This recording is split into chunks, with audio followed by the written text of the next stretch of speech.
Good morning. I'm Meredith Harris with the Marlborough Economic Development Corporation, and welcome to Exploring Economic Development with MEDC. Good morning, Jill.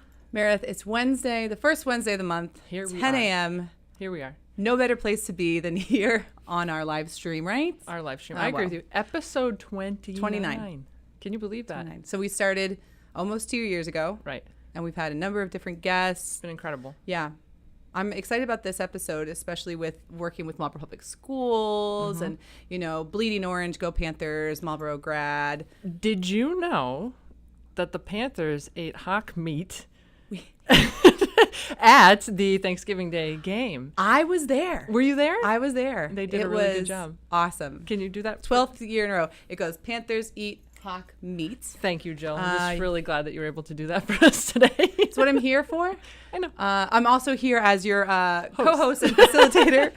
Welcome. We don't get enough time with each other, so when we get these moments, we just really enjoy it. That's right. But we also enjoy economic development and the city of Marlborough, Massachusetts. Absolutely. And if you would like to join the conversation at all, we're live streaming to YouTube, to Facebook, and this will also be shared on our local cable access channel, WMCT TV. Shout out. Right down the hall. Yep. Crushing it on social media and all things news, sports coverage, everything. It's been really great. So yes, if you have any questions, you can comment on Facebook or YouTube, and we'll see that. We'll be able to integrate it into the show. So if you have any questions, if you need us to clarify anything, if you have any ideas for future episodes, or if you're just a fan, Let us know. let us know. We're here for you. That's right. Yeah.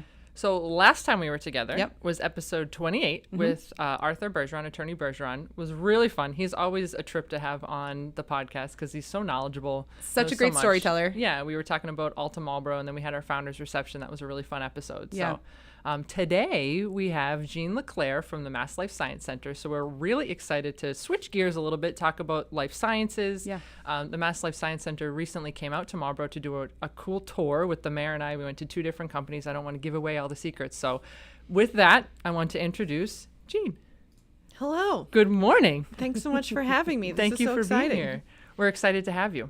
We My love pleasure. talking about life sciences in Marlborough. We have a huge Perfect. life science hub here, and we are really excited that you're here to give us a little insight about Mass Life Science Center and what you guys do. So without further ado, can you tell us about yourself and about the center and what you guys are up to? Definitely. So I am Jeanne LeClair, as you said. I am the Senior Director of Business Development and Workforce Partnerships, which is a bit of a mouthful. But a And big if- job. A big job. That's right. If that workforce partnerships piece sounds tacked on, it's because it is. Right. And it's because I started in just business development, and then we realized very quickly in the last year or so, every business development conversation was turning into a workforce development conversation, because that is by We far understand that. Yeah, across industries, across the country, but especially in life sciences right now.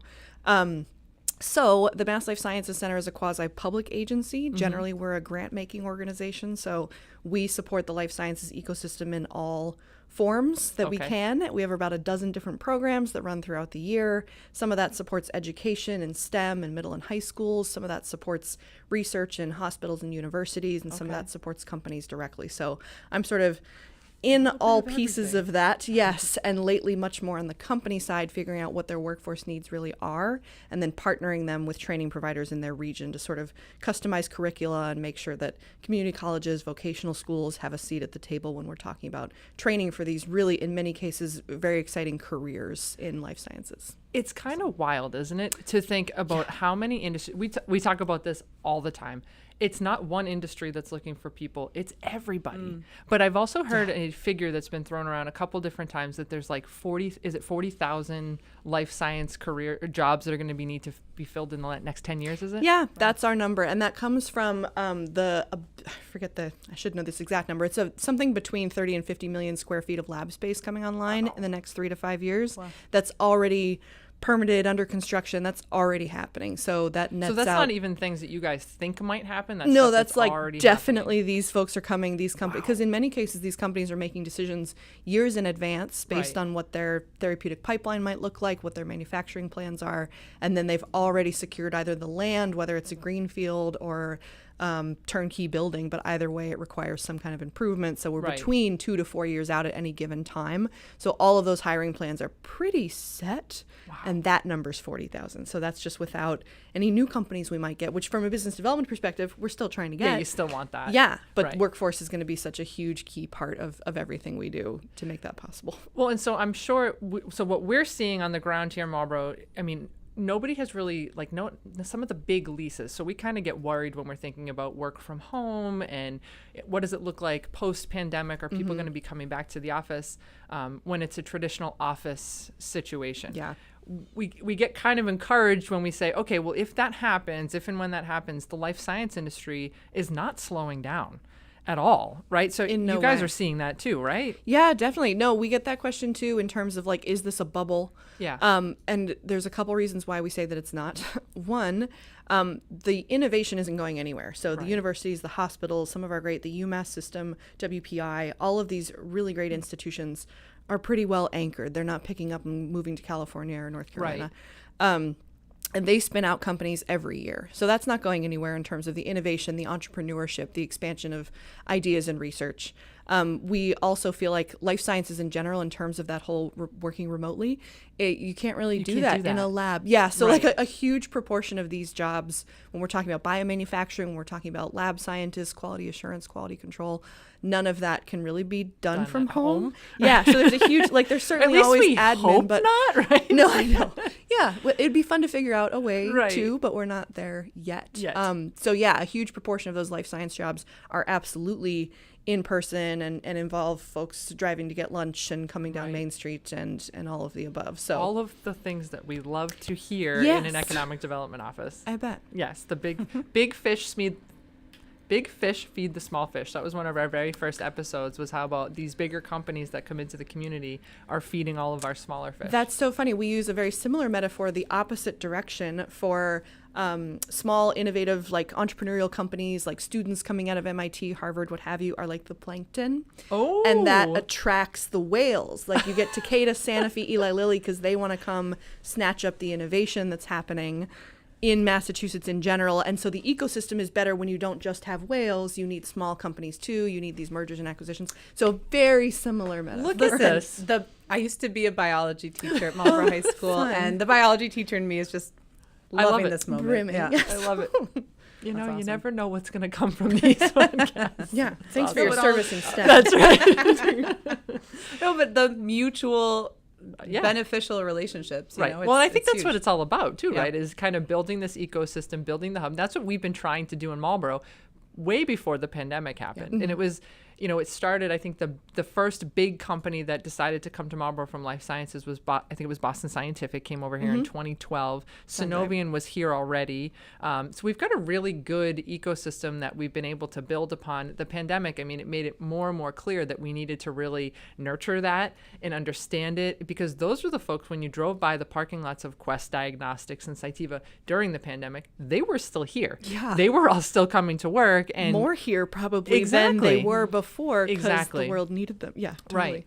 And so we think now too, I mean, we've just started probably over the last 6 to 8 months, like getting back into companies and really starting to talk to people again about what does it look like in the future. And this 40,000 jobs, this number keeps coming up of, you know, we need to make sure that we're really building the pipeline and working with folks like yourself to ensure that the companies that we're bringing in have access to the talent that they need, because that is the number one thing that they need to be able to be successful, right? I mean, they need a lot of things, but the number one thing would be talent. Yeah. So I would love to give you the floor to talk a little bit about the unique things that you guys are thinking about doing with schools, and because that's something that we're also thinking about doing. And we've been talking to our companies. They're way more willing to be creative now Yeah. than they were in the past. We used to often hear from folks, you know, there was this barrier of, you know, you have to be 18 plus to come into the labs for whatever reason, you know, all kinds of legal things. But now they're not really as concerned about that because they're having a hard time finding the employees. So I would love to hear your thoughts on that. What do you think about the future? And do you see companies getting really, you know, creative and unique? And how are you guys, you know, using that to your advantage? Oh, totally. So this, I guess I'll start with this past February of 2022. We had a big workforce development summit at WPI where we invited, I think we invited 30 companies, and I think 25 showed up. It was wild. It was awesome. It was like Takeda, Bristol Myers Squibb, Sanofi, everybody showed up to just talk about what their challenges were, what they were running into from an HR perspective, what they were running into from a training perspective. We weren't sure what to expect, whether these folks would want to be open with each other in that room, because given that they're kind of competing for talent, with each other. But we were so impressed and excited. Everyone was very open and very excited to talk, and everyone sort of agreed this can't be a bidding war forever. Like, we have to figure out a systemic solution. We're all here to figure this out together. Right. So what we've sort of engaged in since then is this one-on-one company engagement for now, but hopefully this will be scaled for in the upcoming year. Is the idea of starting with these companies, figuring out what their key roles are that they're trying to hire for, especially on that entry level, whether it's biomanufacturing, advanced manufacturing for med tech, or quality assurance, quality control. There are these entry level jobs that you can get with a high school degree and 6 to 12 weeks of training. Right. Wow. And previously, the way they listed these jobs would say like, oh, bachelor's degree preferred. And that would dissuade people from applying, especially if you're a kid whose parents aren't scientists and you don't think you necessarily want to go to college and a PhD sounds impossible and you're not a scientist. It's intimidating, right? Very intimidating, exactly. Right. So what we're starting with is trying to eliminate what we call the bachelor barrier. I like that. Yeah, for all of these job descriptions, do you really need a bachelor's degree, and is it actually turning folks away who might otherwise be interested in these jobs? Beyond that, engaging with these companies to figure out what the core competencies are for these roles, and then saying, all right, what training providers are around you? Right. Again, starting with if it's vocational or tech high schools or community colleges, in many cases, those are the entities we've seen be most open and creative to this in terms of, hey, who's ready to add a new 12-week customized curricula training program? Right. And the people who have said yes quickest have been the vocational schools and community colleges, which have been awesome. So starting with the needs of the companies and then engaging with these schools, what we've seen from the companies too is when we call them up and we're kind of like, what partnerships do you already have? Most of them say something like, oh, we kind of have an internship arrangement with this four-year university. Yeah, that's like, we get maybe 8 to 10 people, which are great. And many of them didn't even know that they maybe had a really great vocational school 3 miles down the road. You're kidding. Wow. Yeah, they just like weren't aware. And then you talk to the schools and they're like, oh my gosh, we have been trying to get in touch with that company for years. And they just couldn't and find they just they just like didn't know the right person or no one would couldn't respond. Because these companies have had the luxury up until a year or two ago of being able to find anyone they wanted, because the Massachusetts workforce is so talented, so well educated, so skilled, which we're proud of. Right. But in many cases, now that it is tight for all kinds of demographic, sociocultural reasons, suddenly they are very creative and very they're open. more willing to have the conversation. Very excited to engage with these community colleges, vocational schools. And so being able to simply, as Mass Life Sciences Center, being able to simply make those introductions and act as like a concierge almost, because the thing we have in common, not only are we very much interested in the health of the life science ecosystem, but we have funded most of these partners at this point, whether it's the companies or the schools themselves. So we sort of know who to talk to, and we have kind of an in. Explain that a little bit. So what type of fund, like, so for educational programming or in different ways? So different ways. One of the most popular programs is our STEM equipment grant program, and that comes with some professional development as well. So for... I should have looked up these numbers before, That's okay, but Jeanne, around 100 schools, give or take, across the Commonwealth, we have funded STEM equipment in middle and high schools. So that's awesome. Yeah, it's awesome. And the fact that it comes with teacher professional development, to me, is one of the coolest parts. That so it's you not guys just, are teaching the teachers how to use the stuff? Exactly. The so stuff, we that's fund, the technical term, by the way. Yes, we fund clear, the it's stuff. The stuff. So I pulled up your website here on the STEM Equipment Professional Development Grant Program. And we will definitely link that in the description for anyone that's interested in looking Please at that. do. Yeah. Generally, that application opens every spring, so keep an eye on it. So what kind of things, though? Like what? Like so it's for some folks, it might be like a pipettes. During the pandemic, we funded these really cool home lab kits so that every student could have this little home lab and do it on Zoom with their teacher. So it's relatively simple stuff most of the time. Sometimes it's a little bit fancier, higher end imaging equipment or some kind of fancy refrigerator or some kind of microscope. In many cases, it is stuff that you might recognize from a high school biology lab. Yeah. But we're always excited to see how creative folks get when they're applying to this program, to be like, oh my gosh, we've never had anyone ask for this. For this type of thing. Let's fund it and see what happens. Yeah. So it's fun to have the ability to do that. And is it just middle and high?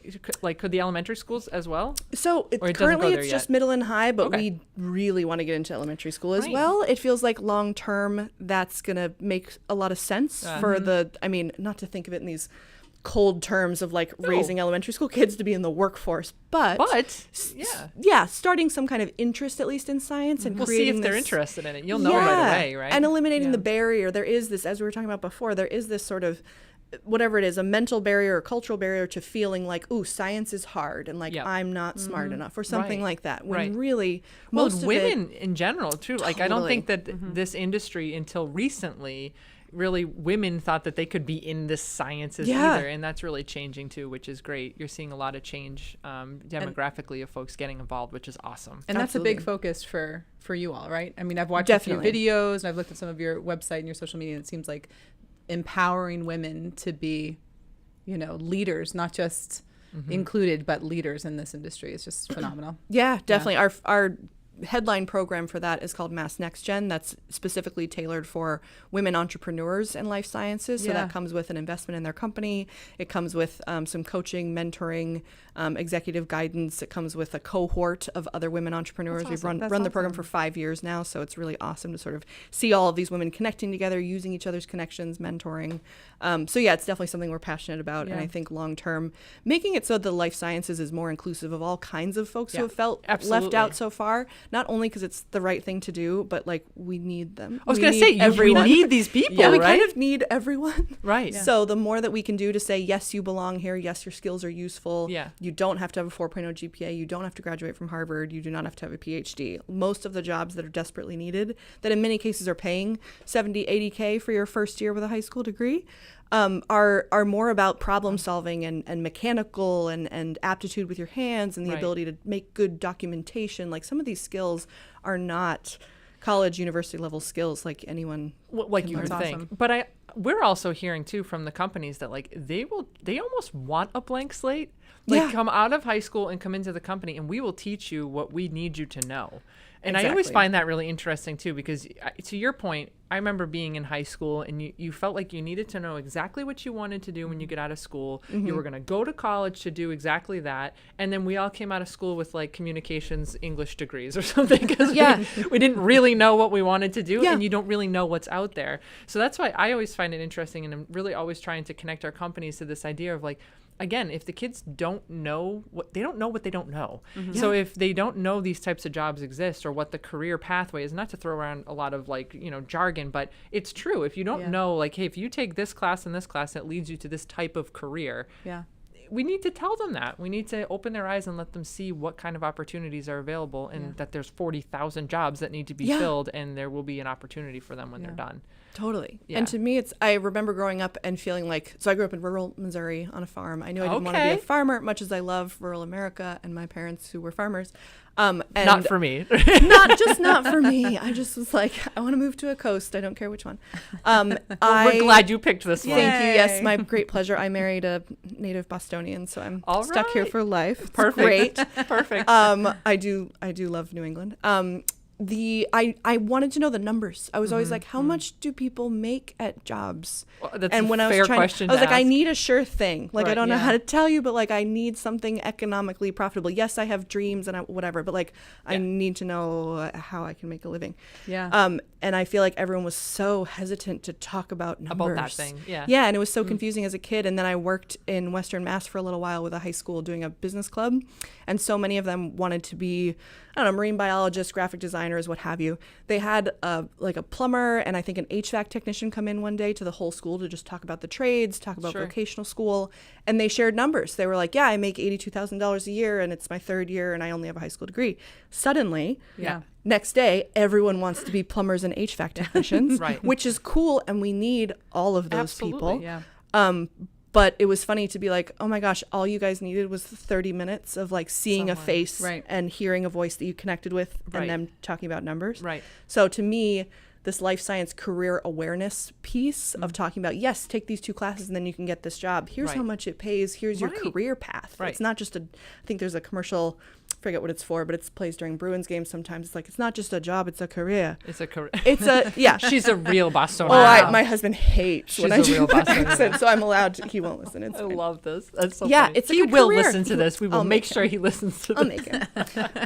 But it's a great opportunity for kids that just aren't Absolutely. even thinking about it and don't need to go into debt going into a 4-year school. That to was going to be get my these next jobs. point. Was this is also like it's beneficial on so many levels, because how many have huge loans that they're paying off that they didn't necessarily need to take? You know what I mean? Like, if we can get students and kids to come out of school and go right into the companies, oftentimes the companies will pay for them to go to school. Right. 100%. Every Right. single company I've worked with so far has some Yeah. kind of tuition reimbursement, training grant allotment every single year. part of your package, right? Exactly. That like when you're coming in with this, whatever, 8 to 12 week certificate that maybe includes clean room tech, gowning procedures, basic documentation, and like basic problem solving. Right. Yes, the company is absolutely customizing training, and they are then interested in furthering your You. skills. Yeah, Yeah, you're investing an in you. asset. Yeah, Right. Exactly. So it's a Forget the great- package of working from home 3 days a week. Go and work somewhere that they're going to invest in you and your Yeah. education. That's such an important piece. Totally. And any many of these- students that are watching, listen up. Yes, This is I good know. advice. I know, because right, exactly. It's not about. Also, I was just talking about like we create these barriers to folks getting into these careers, but that it's not about stagnating. It's not let's Yeah. get you into an entry-level biomanufacturing career where you will sit for the next 50 years. Right. It is like these are all pathways Yeah, and this up is where that you're gonna everyone go. is. Exactly. It only takes a couple years to move up pretty quickly in these companies, especially now. Right. Because the workforce need needs it. are so great. And many of these companies have invested immensely in their sort of work-life balance and like Right. general Yeah. sort of The team culture. building. Yeah, great cafeterias, like beautiful childcare They all have included in some beer cases. taps too. Oh, so many. Yes, it They looks like do, Silicon Jill. Valley. They all have like a They have fob ping pong and Guys, I gotta tables. go. Yeah, kombucha. no, They it have all looks this like stuff. Google. It looks like It San does, yeah. Francisco in there in some of Yeah. these places. In Marlborough or Honestly. Waltham. It's amazing. It Yeah. is. It's pretty neat. Totally. And I think an important piece for students, anybody who's watching, and not even just students, but folks that are maybe looking for Yeah. a career change or, whatever it may be, there are all kinds of jobs. You don't have to be an engineer. You don't have to be a scientist. They're looking for in-house lawyers. They're looking for HR professionals, financial.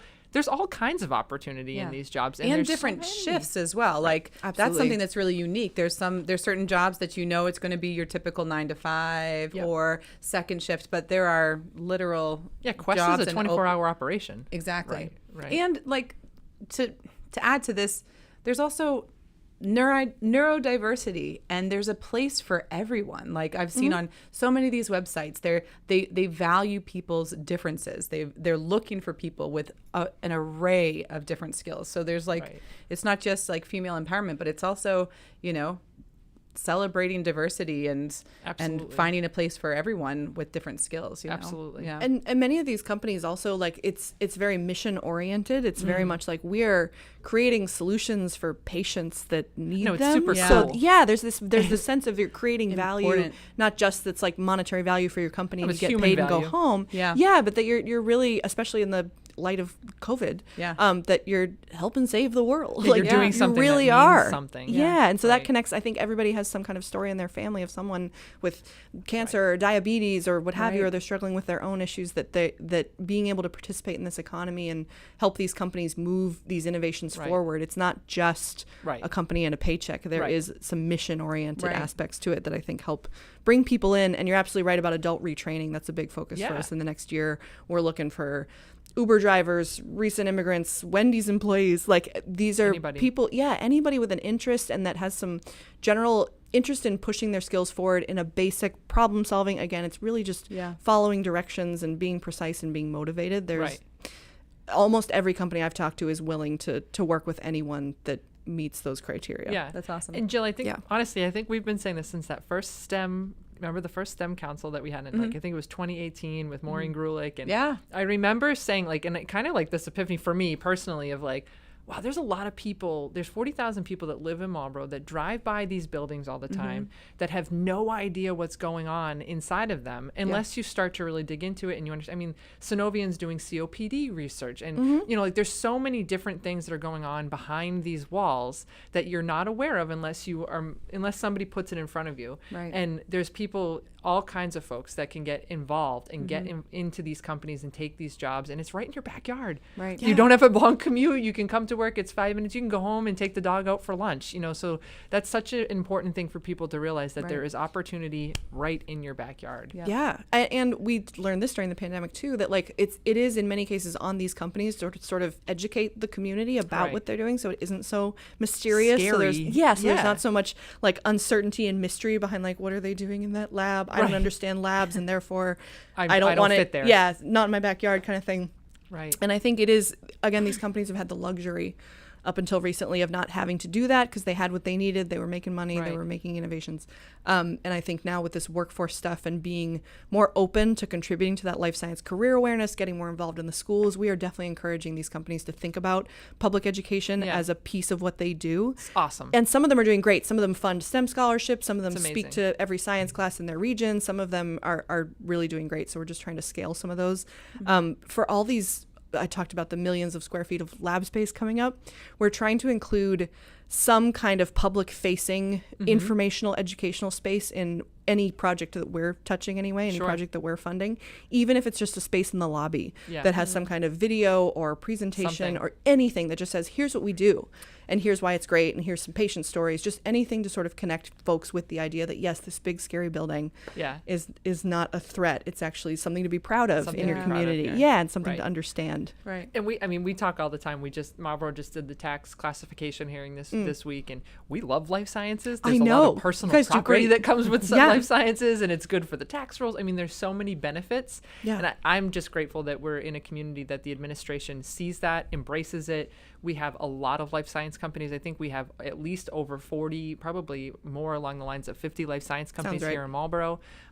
Big guys, little guys, you know, to your point. You got your whales, you got your plankton. Yes, we have got the plankton, we've got the whales, we've got everything in between, and they're all working together to create this really cool ecosystem and hub here in Marlborough. So one last thing before, I think we have a question, but I just want to make a pitch to our Marlborough companies. Anybody that's listening that is interested in any of these programs, let me know. Happy to put you in touch with Jeanne in the Mass Life Science Center. There's a lot of great stuff going on that you guys are doing to help our company. So I'll get specific about the tax incentive program in a minute. Perfect. That's live now. That's perfect. Okay. What do we got? We got a question? We do. We have a question from one of our President Ossing. Thank you. Yes. You know who it is. He's one of our most loyal viewers. podcast viewers. Love that. Yep. So Michael Austin says, are there grants funding that schools can apply for to start training programs as part of the curriculum? Can you talk to us a little bit more about that? Absolutely. So She just got really excited. Oh, totally. Well, it's what I've been spending a lot of time on lately.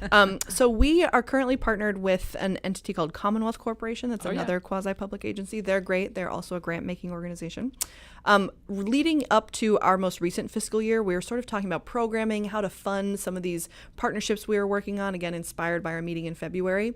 And we just sort of said, let's learn what the companies need. Let's connect with the training providers and see what the landscape really looks like before we try to jump in and create a solution without understanding the problem. So now we feel like we understand the problem much better, but we will wait until our next fiscal year starting July 1st to stand up a new program that funds it. But we've been working with Commonwealth Corporation, who has programming for this, specifically a program called Renew, that if you're interested in looking it up, just Google Commonwealth Corporation Renew grant. It basically funds about $10,000 per student for a community college or vocational school to stand up a new customized curriculum, ideally between 8 to 12 weeks, but there's some flexibility there. Awesome. And the school just has to prove that they have buy-in and sign-on from a company that has said, yes, this curriculum fits exactly what we need.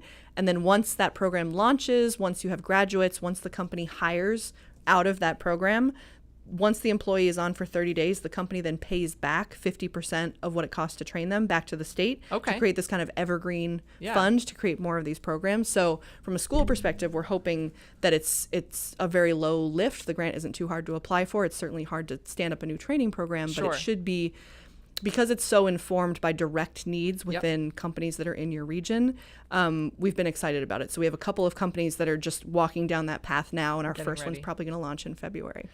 So that's through Commonwealth Corp Renew. Exactly. And so your program will launch next summer. Exactly. And now is the Commonwealth Renew is only vocational and community colleges okay, for so no now. public schools at this point. Not at this point. I think actually, I say that they might be allowing public high schools. I just don't think they've had any yet. Well, maybe so it's Marlborough will possible. be the And if there was one interested, I don't think we're in a position to say no. Yeah. If someone wants to stand up a custom curricula that they have engaged with a company on, and the company has said, yes, this meets our needs and you have the equipment, that's where also Mass Life Sciences has gotten involved. If there is a school that wants to apply for Renew and they just need a couple new pieces of equipment or some access to some kind of training, we can fill that gap and fund that where possible. That's awesome. That's great. Yeah. All right, so incentives. I want to give you the floor for that as well. Thank you, please. Okay, only because it just launched Monday. Okay. Awesome. So our tax incentive program has been running over a decade, pretty much since our inception.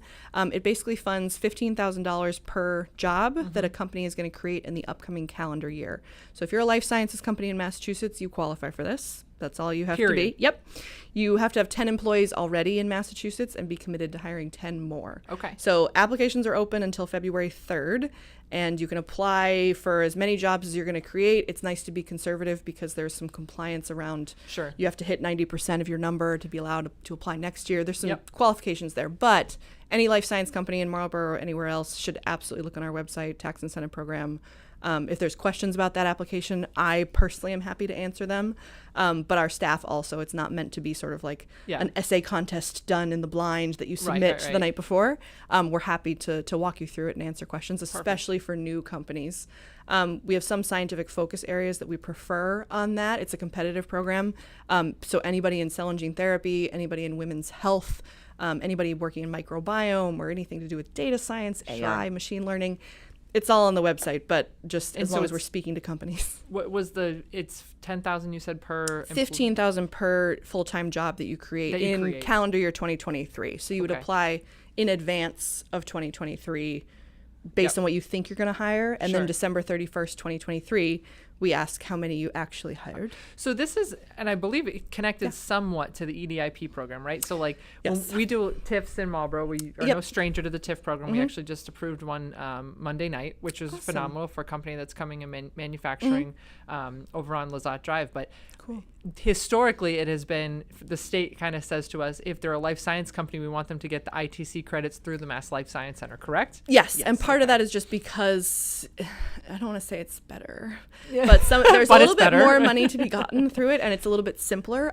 We do love when companies have TIFs. That's actually a question that we ask on the application, and it's sort of a point in your favor. It's nice to know that the company has a good working relationship with the community. Municipality. Yeah, and that they want them there and they're welcome, and that they have this, that it's not just us funding a company that maybe isn't as engaged. But that's not a requirement. Not a requirement at all. Okay. No, certainly not. So we will push this out to all of our life science companies to make sure that they know. And so the application is open right now.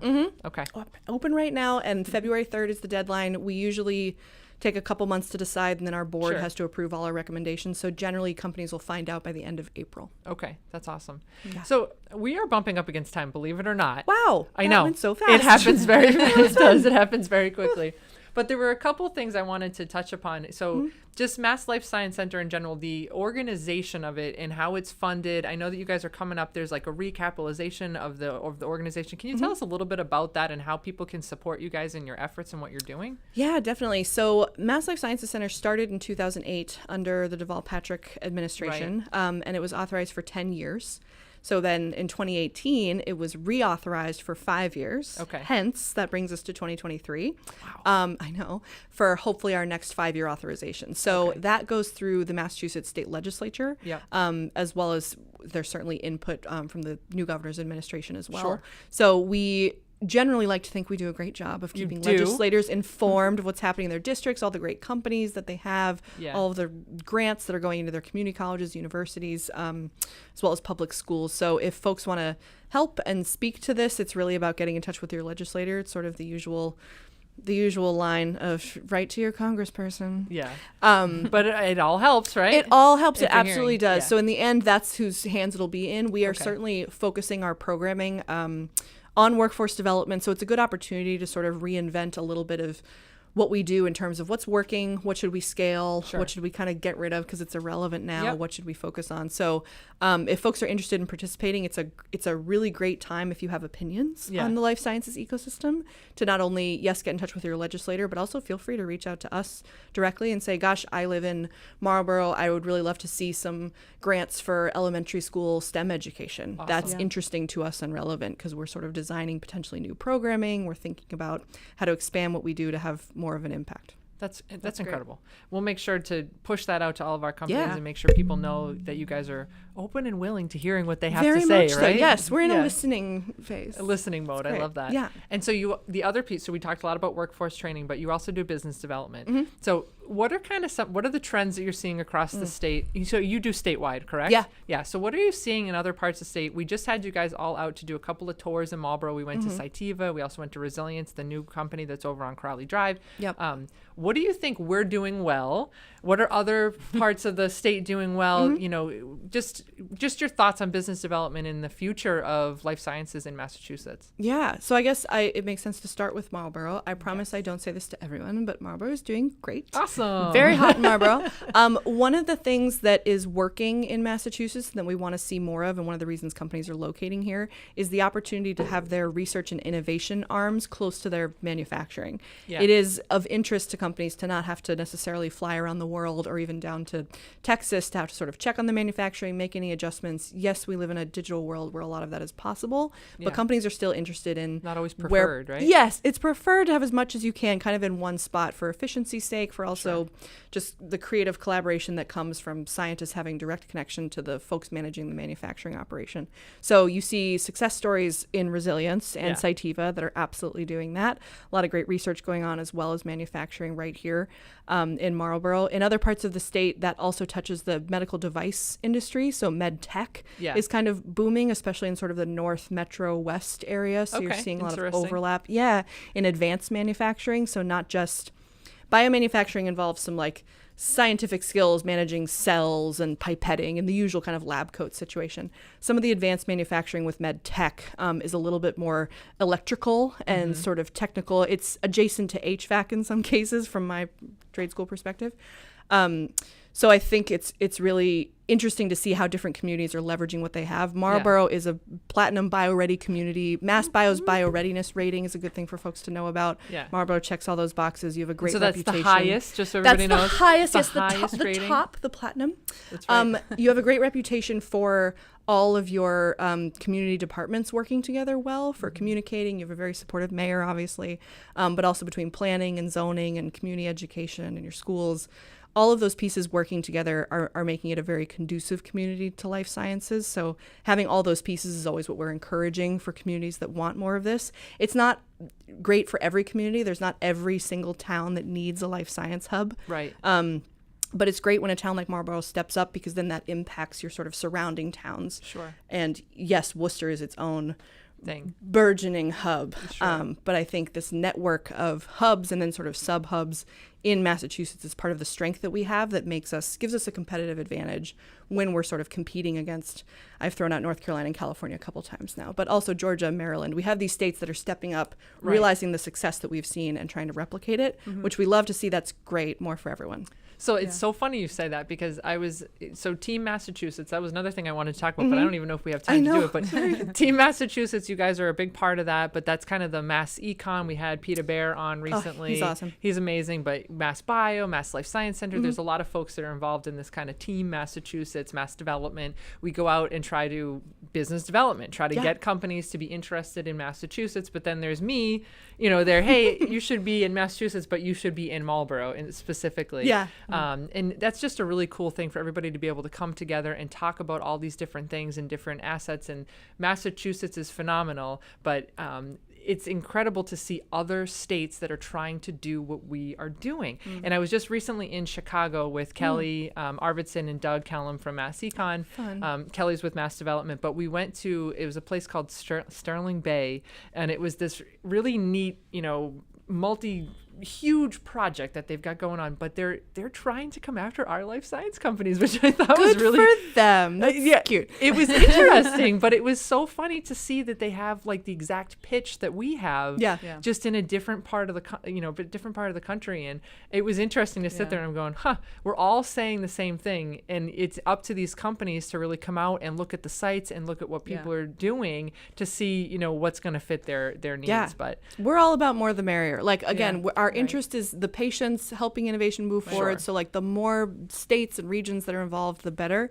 In our case in Massachusetts, we've just spent so many decades investing in this that it's a hard thing to replicate in exactly the way that we have. So we love the stuff happening in Ohio is cool, Cleveland, Cincinnati, North Carolina, Research Triangle. Everyone has their own strengths, and we've been very engaged with our partners in North Carolina specifically on workforce, trying to sort of learn from them. They do a really great job of workforce development. So where we can sort of exchange these ideas, more the merrier, grow the pie. It's not necessarily a zero-sum game as far as we're concerned. So but like we're super competitive. So like, also, but this is Marlborough, Massachusetts. Yes, all of that is just a way of sounding like a nicer place to be, even though we are. Very but if you're listening, companies, and you need to grow, Marlborough is the place to be. We don't need you. That's right. But if you want to be here, that's cool. That's awesome. We've got incentives for you, and we're all happy to talk to you. We have little piles of money all over the place. And lots of people. Yes, and municipality-wise, we try not to play favorites, but companies always ask sort of like they ask for that bioreadiness list a lot. They ask who's got the water infrastructure, who's got the planning, who wants them. Exactly. They want to be wanted. In many cases, they want to engage in the community. They have great corporate social responsibility policies. They don't want to be cutting through red tape and uphill battle. Totally. So Marlborough often floats to the top of that list somewhat naturally without us even saying Thank you. Yay. I think on that note, we can end the podcast. So that was awesome. Jeanne, thank you so much. We could literally sit here and talk for the next hour. That flew by. So that just means that you need to come back at some point and we'll continue the conversation, and just really awesome. And I think we'll leave our audience with, if you are a life science company in Marlborough, or if you are somebody that's interested in being life sciences, you need to reach out to us so that we can put you in touch with the Mass Life Sciences Center and, get you in touch with all those bundles of money that they have available for folks that's here and ready to get on the street. So, Jeanne, thank you very much. My pleasure. Have a wonderful afternoon, and thank you too. all so much for watching. We'll see you for episode 30 in a couple of weeks.